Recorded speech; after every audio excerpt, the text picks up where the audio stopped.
নিত্যপণ্যের বাজারে আগাম সংকট মোকাবেলা ও সরবরাহ স্থিতিশীল রাখতে এআই ভিত্তিক বাজার বিশ্লেষণের কথা ভাবছে সরকার। বাজার নিয়ন্ত্রণে প্রযুক্তিগত এমন সেবার কথা অতীতেও ঘোষণা আসলেও কার্যত এর কোনো বাস্তবায়ন হয়নি। উদ্যোক্তারা বলছেন, সরকারের আমলাতান্ত্রিক জটিলতা, আন্তঃ মন্ত্রণালয় সমন্বয়ের অভাব ও ঘন ঘন সিদ্ধান্তের পরিবর্তনের কারণে এমনটা হচ্ছে। জাতীয় ভোক্তা অধিকার সংরক্ষণ অধিদপ্তর এনেছে বাজার দর অ্যাপস। বাজার নিয়ন্ত্রণে ভোক্তা অধিকার অধিদপ্তরের বাজার দর অ্যাপের ঘোষণা এসেছিল গেল বছরের সেপ্টেম্বর মাসে। এরপর নানা আলোচনা হলেও উদ্যোগটি আলোর মুখ দেখেনি। প্রশ্ন হচ্ছে, ঘোষণা করেও কেন এ ধরনের উদ্যোগ থেকে পিছিয়ে এলো ভোক্তা অধিকার? কথা হয় বাজার দর অ্যাপের উদ্ভাবক ইব্রাহিম মোল্লার সাথে। তিনি বলেন, উৎপাদন থেকে শুরু করে ভোক্তা পর্যন্ত বিভিন্ন পর্যায়ে বাজারের মূল্য প্রকাশ করতেই এই অ্যাপ তৈরি করা হয়েছিল। কিন্তু ঘোষণা দিলেও বাস্তব কোনো ধরনের ডেটা এন্ট্রি দেওয়া হয়নি অ্যাপটিতে। ফলে কার্যত এটি এখন বন্ধ। প্রায় 1 বছর আগে আমরা বাজার দর অ্যাপ তৈরি করেছিলাম এবং আমরা এটা ভোক্তা অধিদপ্তরকে বিনামূল্যে গিফট করেছিলাম। কিন্তু আমরা দুর্ভাগ্যবশত খেয়াল করেছি যে কিছুদিন তারা ওখানে তাদের নিত্য প্রয়োজনীয় পণ্যের সর্বোচ্চ মূল্য প্রতিটা জেলার আপডেট করেছে, কিন্তু পর থেকে আমরা দেখতে পারি অনেকদিন পর যে কন্টিনিউয়াসলি আপডেট হচ্ছে না।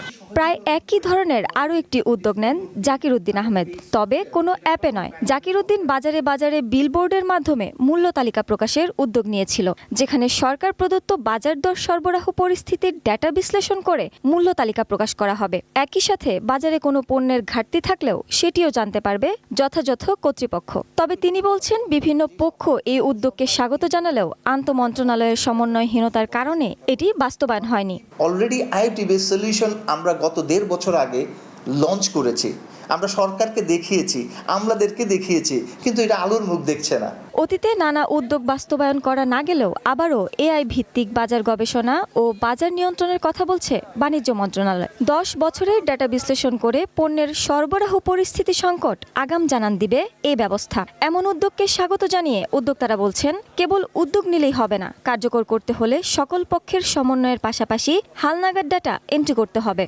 চ্যালেঞ্জটা থাকবে সেটা হচ্ছে সঠিক ডাটা, সঠিক ফ্যাক্টরে, সঠিকভাবে এআই মডেলটাকে ফিট করে ট্রেন করা। সরকার প্রথমে যখন তার পণ্যটাকে ক্যালকুলেট করবে যে আমার পণ্য কতটুকু দরকার, ডিমান্ড এবং সাপ্লাই, এটার রেজাল্টটা পাওয়ার পরে কিন্তু ইমপ্লিমেন্টেশনের ব্যাপার।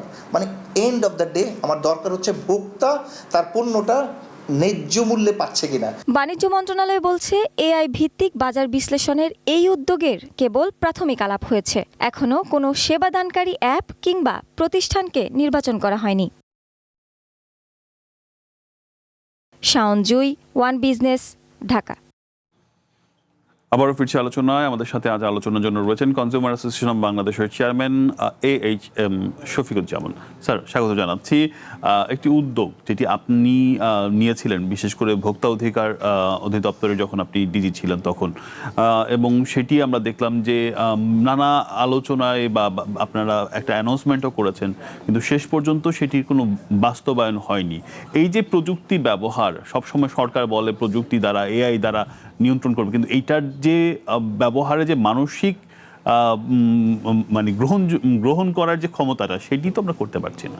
আমি কিন্তু আলোচনায় এক সময় বলেছিলাম আমাদের কিন্তু সমন্বয়হীনতা রয়েছে, এবং সেই সমন্বয়হীনতা এমন যে প্রতিটা মন্ত্রণালয়, প্রতিটা অধিদপ্তর তারা আসলে বিচ্ছিন্ন দ্বীপের মতো কাজ করে, কিন্তু সরকার তো ওভারঅল একটি সরকার। সেখানে যেটা হয় যে এই যে আপনার অ্যাপ নির্ভরতা বলেন বা আমাদের ডিজিটালাইজেশনের, তো একটা সময় তো আমরা এটা নিয়ে অনেক বেশি যে ডিজিটাল বাংলাদেশ বা অনেক কিছুই, কিন্তু আপনি তো জানেন যে আমাদের NSW যেটা, সেই NSW যে ন্যাশনাল সিঙ্গেল উইন্ডো যেটা কাস্টমসের, সেটা কিন্তু গত 16 বছর ধরে চেষ্টা করে কিন্তু এটা আলোর মুখ দেখেনি। কারণটা কি? এগুলো যতই প্রযুক্তি নির্ভরতা আসবে তত দুর্নীতি কমবে, তত আসলে এই যে কালোবাজারি বা এই জিনিসগুলো কিন্তু ট্র্যাক করা যাবে। এখন আমি যেটা বললেন, আমার একটা সময় যখন আমি ভোক্তা অধিদপ্তরের মহাপরিচালক ছিলাম, আমি একটা চমৎকার একটা অ্যাপস করেছিলাম, সাপ্লাই চেইন ম্যানেজমেন্ট সিস্টেম। অর্থাৎ এই সাপ্লাই চেইনটাই হলো সবচেয়ে বড় আমাদের অন্তরায় যে বাজার ব্যবস্থার জন্য। কারণ আমাদের এখানে কোনো মানে অথেন্টিক কোনো সাপ্লাই চেইন নেই, এটা হলো টোটালি আপনার সেই ট্র্যাডিশনাল যে ফরিয়া, আড়তদার, পাইকার, খুচরা, এই চক্রের মধ্যে আছে। সাপ্লাই চেইন ম্যানেজমেন্ট সিস্টেম অ্যাপসটা এরকম ছিল, আমাদের রিফাইনারিরা যেটা এসও প্রথা ডিও প্রথা তারা যে উৎপাদন করে এবং ভোক্তা পর্যন্ত যেতে এই জিনিসগুলো প্রত্যেকটা জায়গায় মিল গেট থেকে কতটুকু প্রোডাকশন হলো, কতটুকু স্টক আছে এবং সেটা একদম সেই উপজেলা ওই হাট বাজার পর্যন্ত যাবে, এটা কিন্তু ওইখানে ট্র্যাক করা যেত। আমরা কয়েকবার চেষ্টা করে বাণিজ্য মন্ত্রণালয় থেকে আমরা আমাদের বড় বড় রিফাইনারিদের রাজি করালাম, বাট এটা তাদের চাপেই, কারণ তারা এই মনিটরিংয়ের মধ্যে যেতে চাচ্ছে না, এটা তো বুঝতেই পারেন, তাহলে এই অনিয়মগুলো দূর হবে, সেই জন্য করা যায়নি। এবং এটি কিন্তু বেস্ট আপনাদের পাবলিক সার্ভিস ইনোভেশন অ্যাওয়ার্ডও পেয়েছিল। আর যে জিনিসটা আমরা যাদের আলোচনা শুনলেন তারা ব্যক্তিগত পর্যায়ে যেগুলো করেছে ওনারা আমার সাথেও যোগাযোগ করেছিলেন। প্রবলেমটা হচ্ছে কি আমাদের দেশে, সেটি হলো যে আপনার ইনফরমেশনের ঘাটতি। যেমন আপনারা বাজার দর প্রতি শুক্রবারে আপনারা বিভিন্ন নিউজে করেন না, এটা আসলে টিসিবি ঢাকা শহরের 13টা মার্কেট থেকে তারা এই তথ্যগুলো নেয় এবং এই তথ্যগুলো কিন্তু টিসিবি কালেক্ট করে নেয়। ওখান থেকে আপনার কোনো ব্যক্তি আছে তারা এই তথ্যগুলো দিচ্ছে এবং এই সময় দেখবেন যে ওখানে এই তথ্যের মধ্যেও কিন্তু আসলে প্রকৃত ইয়াটা রিফ্লেকশন হয় না। এর বাইরে কৃষি বিপণন অধিদপ্তরও আপনার এই বাজার দরটা দেয় এবং একটা সময় আমরা ক্যাব থেকেও করছিলাম যে সারা বাংলাদেশ থেকে আসছে, ওই সিস্টেমটা এখন বন্ধ হয়ে আছে। এখন ধরেন আমাদের যে বাজার দর সেটা যদি কারণ বাজারে বা এরকম ঢাকার মার্কেটে আপনার যে দরটা দেখানো হচ্ছে, মানে আপনি বলবো যে একটু উচ্চ দর, এইটার ইফেক্টটা কিন্তু সারা বাংলাদেশে পড়ে যাচ্ছে। ওখানে যদি কম দাম থাকে তখন সেটাও কিন্তু আপনার চলে আসছে। এখন এআই যেটা বলা হচ্ছে এগুলো ধরেন মানে একটা পলিটিক্যাল ভিশন থাকে বা ইয়ে থাকে, এটা সবই ঠিক আছে, বাট আপনার ইনফরমেশনগুলো এআইতে তো ইনফরমেশন দিতে হবে, কারণ এআই তো নিজে কাজ করবে না, তাকে ইনফরমেশন সে অ্যানালাইসিস করবে। এখন সেখানে তো ওই প্রথম আলোচনা একদম আসছে যে আমাদের পরিসংখ্যানেই তো ঘাটতি আছে, আমরা জানি না আসলে আমাদের কত মানুষ আছে, আমাদের চাহিদা কত, আমাদের উৎপাদন কত করতে হবে।